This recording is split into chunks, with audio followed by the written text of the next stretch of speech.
We welcome in our Brussels studio permanent representative of the Russian Federation in the EU, Mr. Vladimir Chizhov. Thank you for being with Euronews. What was your first thought when you learned this morning about American strike in Syria? I'll tell you frankly, it was a sense of deja vu. Well, it's another repetition of irresponsible behavior. Now, the airstrikes, of course, are a clear violation of international law. But something must have been done after this horrific chemical attack in Idlib. Don't you sympathize or think in parallel with Americans? Something evidently needed to be done. International investigators should have gone to that particular place and completed their investigation. And what is Russia going to do with Assad regime? Well, Russian support for the Syrian regime had never been unconditional. But we believe that what happened in the last 48 or 72 hours in Syria has all the traits of a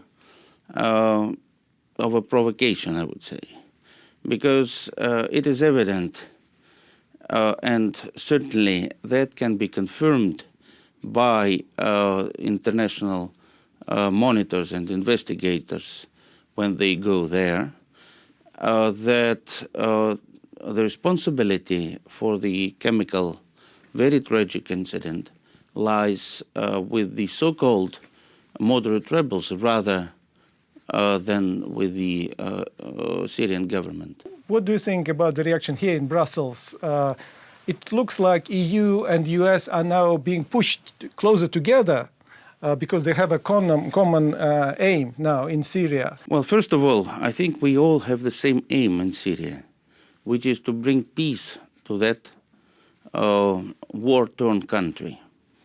And we have an overarching aim of combating that overarching, which goes beyond Syria, of combating international terrorism. But Russia is already today saying it will strengthen its air defense in the area, and there are reports about naval movement in that direction. Russia, as totally different from the United States, has been deploying its air force and naval resources to Syria on a legitimate basis at the request of the legitimate Syrian government. In 2013, Russia was supposed to destroy Syrians' chemical weapons. That was done. That was verified. But we see it in action, this chemical weapon again. Yes, because they were stockpiled and evidently also produced by opposition groups in the territories that they control.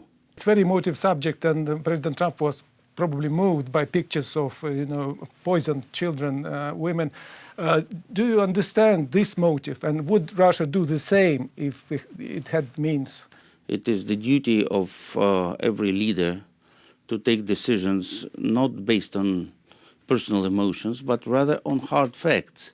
And unfortunately, this decision on airstrikes was taken by Washington without hard facts in hand.